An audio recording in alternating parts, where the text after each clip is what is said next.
जिसके ऊपर ये सारा बवाल हो रहा है वो बला क्या है?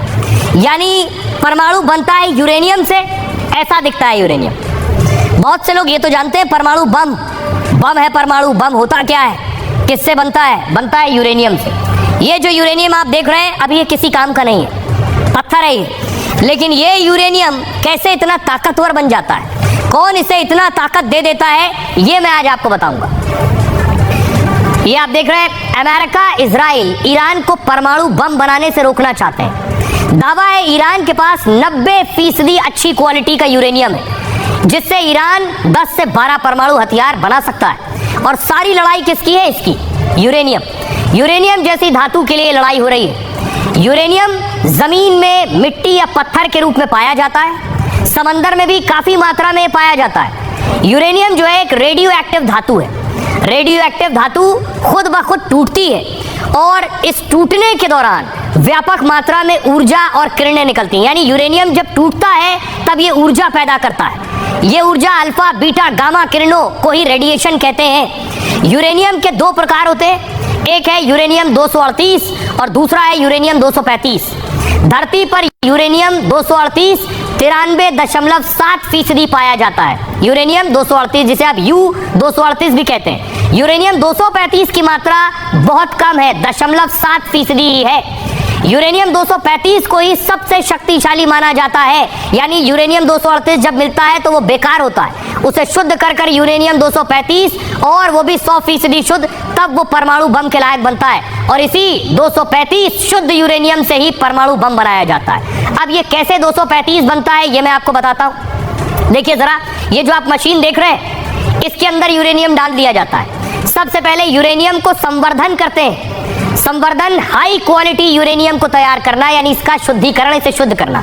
इसके लिए ये सेंट्रीफ्यूज आप देख रहे हैं, इस सेंट्रीफ्यूज का इस्तेमाल होता है। सेंट्रीफ्यूज मशीन इसमें यूरेनियम को गैस में तब्दील कर देते हैं, फिर इसको बहुत तेजी से स्पीड में घुमाते हैं और इस रफ्तार में जो भारी यूरेनियम है, आप देखिए किनारे की तरफ आ रहा है यूरेनियम 238, भारी यूरेनियम 238 किनारे की तरफ चला जाता है, हल्का वाला यूरेनियम 235 बीच में आ जाता है।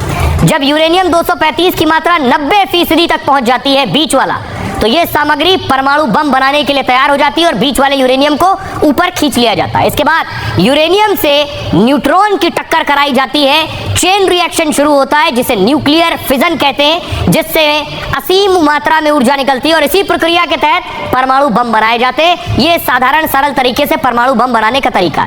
अब यूरेनियम के अलग अलग परसेंटेज और प्रतिशत के आधार पर उसका क्या इस्तेमाल होता है, देखिए जरा।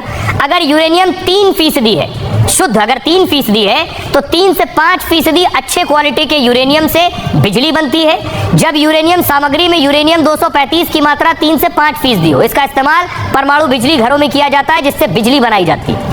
और देखिए 20% यूरेनियम जो है इसका क्या होता है, जब यूरेनियम की क्वालिटी 20% पहुंच जाती है तो इस स्तर पर यूरेनियम काफी विध्वंसक होता है। इसका इस्तेमाल नौसेना के जहाजों, पनडुब्बियों के रिएक्टर में किया जाता है, कैंसर के ट्रीटमेंट में इस्तेमाल किया जाता है। सोचिए 1 किलो यूरेनियम 27 लाख किलो कोयले के बराबर ऊर्जा देता है। ये दिखाता है यूरेनियम कितना शक्तिशाली है।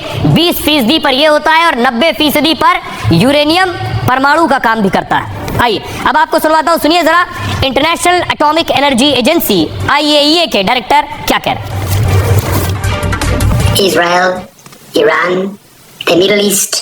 इजराइल और ईरान दोनों से अनुरोध है कि दुश्मनी खत्म करें और ईरान में निरीक्षकों को अपना काम करने की अनुमति दें। हमारे पास संवाद और कूटनीति पर लौटने का अवसर है। अगर बातचीत का ये प्लेटफॉर्म बंद हो जाता है तो हिंसा और विनाश अकल्पनीय स्तर तक पहुंच सकता है और इससे ग्लोबल स्तर पर तनाव और अशांति फैल सकती है।